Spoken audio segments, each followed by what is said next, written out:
Why do very realistic-looking robots, animations, or even porcelain dolls disturb us so deeply? You've seen them, those characters in movies that are almost human, but something is just off. It's a feeling that crawls under your skin, a mix of fascination and outright repulsion. What is this strange, unsettling sensation?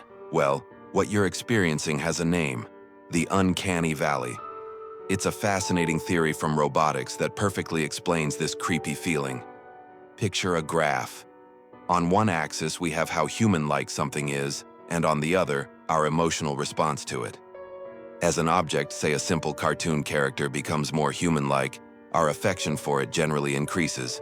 A cute, round-faced animated animal? We love it. A more detailed, human-like character from a Pixar movie? Still great. But then, as the resemblance gets incredibly close to a real human, something dramatic happens. Our positive feeling doesn't just level off. It suddenly plummets into a deep, sharp dip. A valley. This is the Uncanny Valley.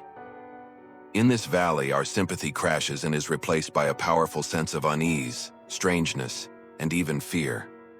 Think about it. We see a clunky, obviously mechanical robot, and we're fine with it. We know it's a machine.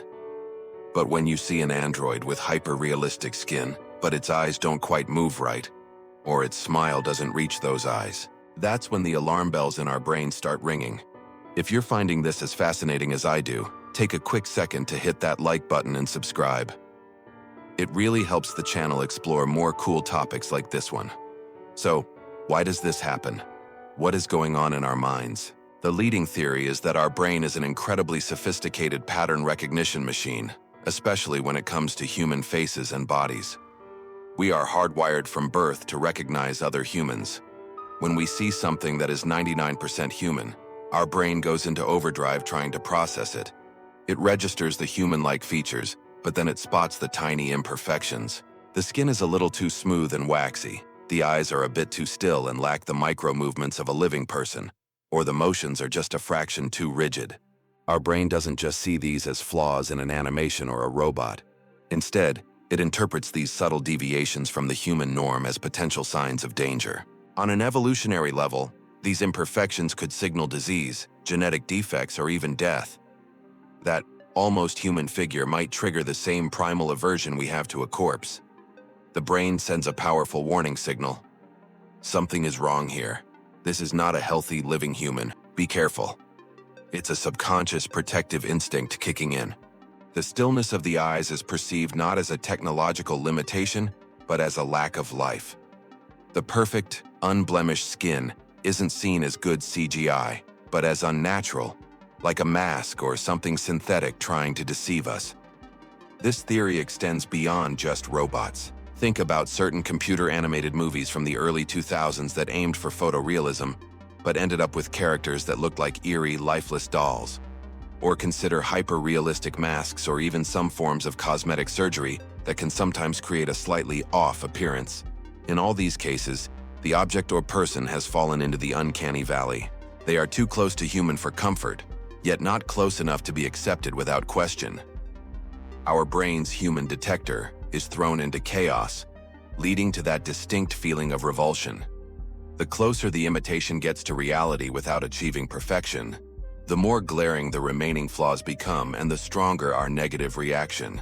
The uncanny valley is also a huge challenge for creators in robotics, animation, and virtual reality.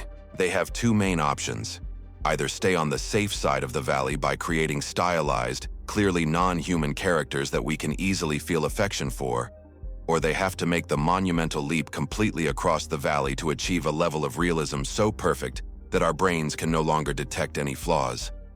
The latter is incredibly difficult and expensive.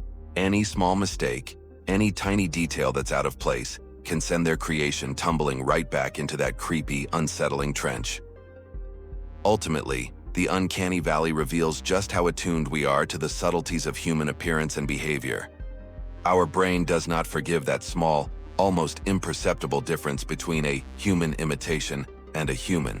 It's a powerful reminder that while technology can replicate our appearance with stunning accuracy, capturing the essence of what makes us truly alive is an entirely different and far more complex challenge.